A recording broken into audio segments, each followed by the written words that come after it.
E explica um pouco, assim, essa questão porque a gente sabe que tem lojas diferentes que atendem a princípios, tradição diferentes, né? Sim.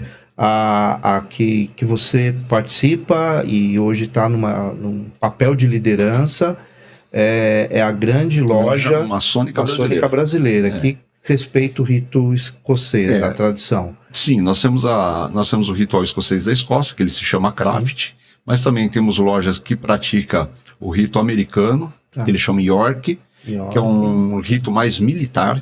Tá. É um rito mais militar. Isso nós temos no Brasil. Temos a nossa loja do rito militar até aqui na Baixada Santista, em Santos. Entendi. Aí temos o rito escocês antigo e aceito, que é um rito um pouco mais esotérico, um pouco mais místico.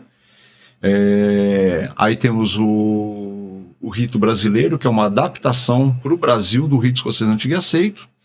Existe o rito Schrader, que é um rito alemão, mas que nós não temos loja. E temos a emulação, que é o rito da Inglaterra, que é uma derivação do rito escocês da Escócia, do Craft.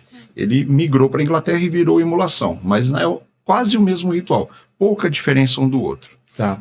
E adicionando nessa pergunta, esse processo de formação de uma nova loja, existe uma burocracia? Vocês têm um controle? Que não, você falou que hoje muito grande a burocracia, é muito grande. Hoje a grande loja possui 72 lojas pelo Brasil. Tá. Estamos em quase todos os estados brasileiros já. Estamos crescendo. A graça do grande arquiteto do universo, ele sempre nos abençoa. Mas a gente faz um trabalho muito sério. Hoje, fora do Brasil, nós somos considerados uma das ordens mais sérias do Brasil. Aqui no Brasil tem um monte de gente que fala um monte de besteira, mas fora do Brasil a gente é considerado uma das mais sérias. É complicado, porque existem requisitos que o grupo tem que apresentar para nós e mostrar que merece, teoricamente. É a mesma coisa para você entrar na maçonaria. Hoje, a grande loja ela exige 2º grau, pelo menos. Depois eu explico o porquê disso daí. Tá. Tem muita loja que exige ser alfabetizado só. Nós exigimos 2º grau, porque vai variar de grande loja, grande oriente para grande oriente, que são os quesitos. Ter emprego fixo ou ser proprietário ou alguma coisa, mas ter condições de se manter. E das taxas nossas não pode atingir a sua parte familiar. Ou seja, o dinheiro que você vai gastar aqui não pode influenciar no seu orçamento familiar. Entendi. Tá? São 5 certidões. Certidão de prisão, tudo, certidão federal, mandato de prisão, certidão, tudo. CPF a gente não exige, por quê? Porque hoje em dia é muito difícil alguém que está com o CPF em dia. Tá. Mas se a gente puder conferir que esteja em ordem, para nós é melhor. Mas não vai ter a ficha barrada por causa disso. Mas nenhum tipo de processo judicial. Nenhum tipo. Nenhum. A pessoa fala, eu tive um problema de agressão na mulher. Não entra. Eu saquei a arma no meio do trânsito. Não entra. Qualquer coisa a gente barra. Por quê? Pedofilia, Maria da Penha, tudo. Porque os caras procuram a gente, tá? Comando Vermelho, procuram, mas a gente vai negando e vamos negando até o fim. É uma questão bem simples. Você sentaria do lado de um pedófilo e chamaria ele de seu irmão? Sabendo que você tem 2 ou 3 filhas em casa? Não. Impossível, né? Impossível. Então, para nós, é impossível isso. Você acataria uma decisão de um venerável mestre, que é o quem conduz a loja, usando tornozeleira? São questões que... Não tem como aceitar. Que fica muito difícil aceitar. Não tem como aceitar. Porque é uma relação de profunda confiança, né? Pelo menos eu imagino que seja. Eu entrego a chave da minha casa para você dormir lá. Tá.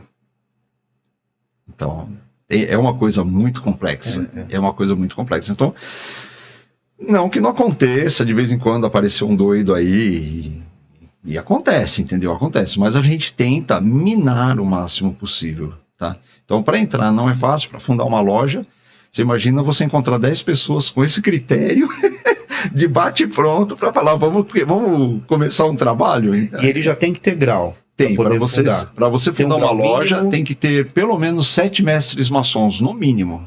Tem que estar como mestre maçom já. Para poder... Assim, 7 é o mínimo, mas assim, o ideal é a gente ter 7 mestres. mais o grau intermediário, que é o de companheiro, e mais os aprendizes, né? Porque daí a gente chama de uma loja justa e perfeita, que possui os 3 graus. E hoje vocês estão com mais de 70 lojas 72 lojas no Brasil todo. no Brasil. Brasil todo. E você participa da estrutura como uma liderança de todas essas lojas? Eu cuido da parte burocrática, a parte institucional e a parte internacional sou eu que cuido. Tá. Tá? É tipo assim, tudo precisa da minha assinatura. Tudo precisa da minha assinatura, entre aspas.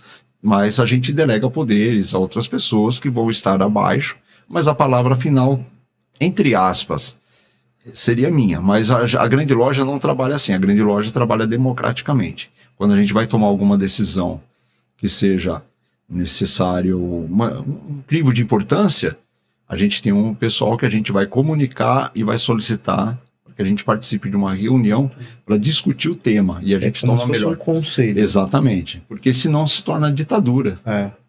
Onde só um manda é ditadura. Exatamente. Então acaba se perdendo a questão da fraternidade, porque a fraternidade não é ditadura, a fraternidade é democracia. Sim. Então a gente leva, muito a sério isso daí, muito a sério. É uma irmandade, né? É uma irmandade. É igual eu falei no comecinho, enquanto a gente estava conversando, né? E eu sempre falo isso para todos os irmãos. Quando eu estou assinando o documento, eu sou grão-mestre. Quando eu estou conduzindo uma loja, eu sou venerável mestre. Mas quando eu não estou fazendo nenhuma e nem outra, eu sou irmão de todos. Pode ligar para mim, eu vou responder. Não tem esse negócio de hierarquia, ele é intocável. Intocável nada, pode me chamar. E se não chamar, eu vou ficar muito mordido porque não me chamou. Sim. Sabe? Porque senão perde o contexto. Perde o contexto. Como que você pode confiar a liderança de uma coisa que você não pode falar com a pessoa? Como que você pode fazer parte de uma instituição onde você paga a sua mensalidade, está lá e não pode opinar? Uma coisa assim que eu vejo as outras ordens, que para falar com o soberano tem que falar com o venerável, para o venerável falar com o deputado falar com o delegado, para o delegado falar com o secretário-geral, para o secretário-geral comunicar ele se ele pode te atender. Que é isso? Ou seja, na hora de fazer o carnezinho da mensalidade ou de pedir o Pix, ele lembra do irmão. Mas na hora que o irmão precisa de alguma coisa, tem que falar com todo mundo? Não, isso com a gente não funciona. Com a gente é rápido, a situação é rápida e a solução também. E dentro de todo esse contexto, né, de 72 lojas, você tem uma ideia de quantas pessoas estão envolvidas? É assim, mais ou menos, tá? Sim. A gente deve ter hoje por volta de 500 membros. Tá. É que eu não vou lembrar dos números certos, que não sou eu que cuido disso. Não sou eu que cuido disso.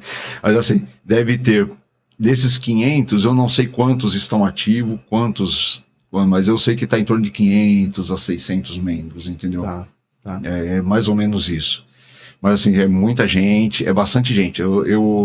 Até a última vez que a gente teve um encontro, né? Eu fui lá em Sorocaba, que a gente tem lojas lá em Sorocaba, a gente foi fazer um churrasco. Eu cheguei lá, eu acho que eu conhecia só 4 pessoas de lá. Não conhecia mais ninguém. Nossa. Porque começa e entra, e a nossa vida, eu não vivo de maçonaria, tá? Eu não vivo de maçonaria. A maçonaria vive por mim, mas eu não vivo. Eu tenho o meu trabalho, eu trabalho das 8 da manhã às 17 horas, tenho 1 hora de almoço, entendeu? Eu acho que vai chegar o ponto que eu terei que sair do meu emprego só para administrar a maçonaria, a grande loja, mas não sei se eu vou chegar a esse ponto. Mas assim, não estou nem criticando com a pessoa que aconteça isso, mas hoje eu não preciso de nada da maçonaria. E pelo contrário, a minha mensalidade na maçonaria é a mais alta que existe lá dentro, é a minha. Eu sou o que mais paga lá, porque qualquer coisa que falta é eu que respondo por isso. Então, não vivo dela, tenho meu emprego. Eu te falei, se você precisar de microfone, essas coisas, me procura.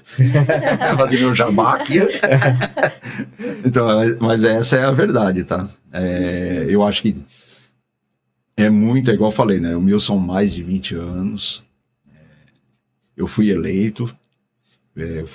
Para assumir o cargo de grão-mestre por um período longo até. Eu creio que seja o mais longo do Brasil, é o meu. Porque a gente fundou essa ordem. A gente saiu de uma outra ordem, a qual o grão-mestre pediu para mim fechar a loja. Não, abate a coluna disso aí, isso daí não vai para frente. E porque eu já com 10, 12 anos de maçonaria, eu vou para qualquer ordem. Qualquer ordem abre as portas para mim. Mas se você tem um grupo de pessoas onde eles não têm esse currículo todo, eles vão ficar abandonados. E daí, nessa de abandonar, a gente conversou com mais outras pessoas e resolvemos fundar a Grande Loja porque não concordamos com isso. Você tem que ser útil todo o tempo, não só na hora de pagar o Pix. Tá, entendi.